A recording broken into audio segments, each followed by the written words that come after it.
On est à 79-21. Positivement, vous avez été influencé par le biais de ce que vous avez vu là, de ce document.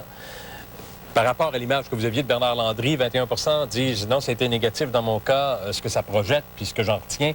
Caroline dit le fait que M. Landry en soit venu à oublier la présence de la caméra et à s'exprimer de façon aussi honnête et spontanée démontre qu'il possède un grand sens de l'intégrité. C'est ce qu'on disait tantôt, crédibilité, intégrité, le reste, l'image. Je trouve cela admirable de la part d'un politicien. Sarah qui dit je trouve ridicule de se faire filmer en privé pendant une campagne électorale. Est-ce un show réalité, comme on en fait de plus en plus, ou bien pour le sensationnalisme et le voyeurisme? Je crois que ce documentaire pourrait se retourner contre Bernard Landry. Ça semble pas être le cas pour l'instant.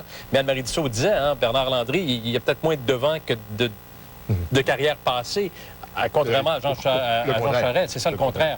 Dominique dit, j'espère que les gens vont enfin découvrir l'homme derrière le politicien et que le mythe de l'homme froid et inaccessible va tomber. Est-ce que ce documentaire est unique au monde? Il serait pertinent d'envisager de l'exporter. Pas sûr que George Bush, moi, a envie d'avoir fait un groupe qui le suit pendant 6 mois, 24 heures sur 24. Yvon Picotte, ça va-tu changer ça? Et l'image qu'on a du politicien et la façon de faire de la politique aussi, à travers les résultats que j'ai là? Ben, moi, je pense que, d'abord, les politiciens vont s'interroger là-dessus, ça, c'est sûr et certain. Et ils vont voir que, finalement, ils ont peut-être besoin de modifier un peu leur approche. Et ça va changer du côté journalistique aussi. Je pense que Mme Dussault l'a effleuré quelque peu tantôt. Hein? Je pense que les journalistes ne pourront plus faire leur travail comme ils le faisaient antérieurement. Parce qu'il y aura toujours cette possibilité-là, sans que les gens le sachent, qu'on puisse voir l'homme exactement ce qu'il est. Et vous savez, ça va être peut-être fini dans le futur, le temps où on dira, regarde, le titre du journal te rend pas service, mais c'est pas ça qui est écrit dans l'article. Peut-être qu'il faudra que ce soit le même gars qui fasse le titre puis qui fasse l'article. Je rajoute, puis là, Michel dit, pour une fois qu'on nous montre un personnage politique tel qu'il est, cela me choque lorsqu'en période électorale, on nous présente les candidats embrasser leur épouse, être entourés d'enfants et tellement patients, être des personnes parfaites, quoi. Bernard Landry a eu le courage, a eu beaucoup de courage et d'honnêteté pour se montrer comme une personne humaine avec ses hauts et ses bas. Chapeau. Ça vous interpelle, parce que vous voulez qu'il embrasse sa femme, oui, mais il ne l'a pas fait en campagne électorale non plus. Ces images-là qu'on voit là, on n'est pas en campagne électorale présentement.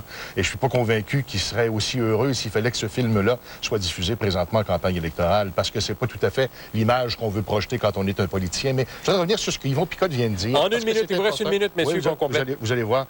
Monsieur Picotte a tout à fait raison.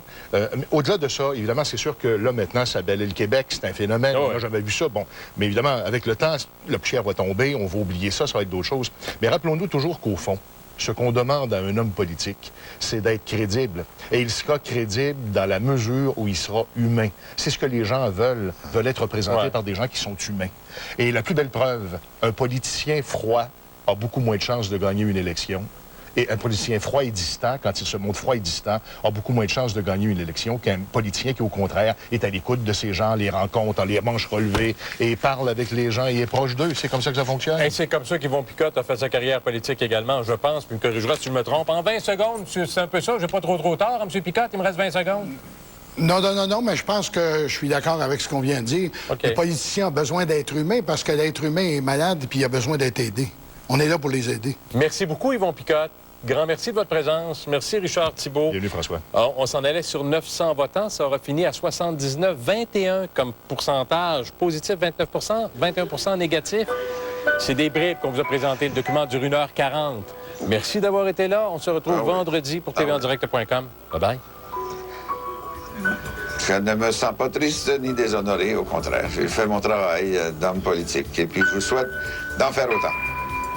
Très bien. Au revoir.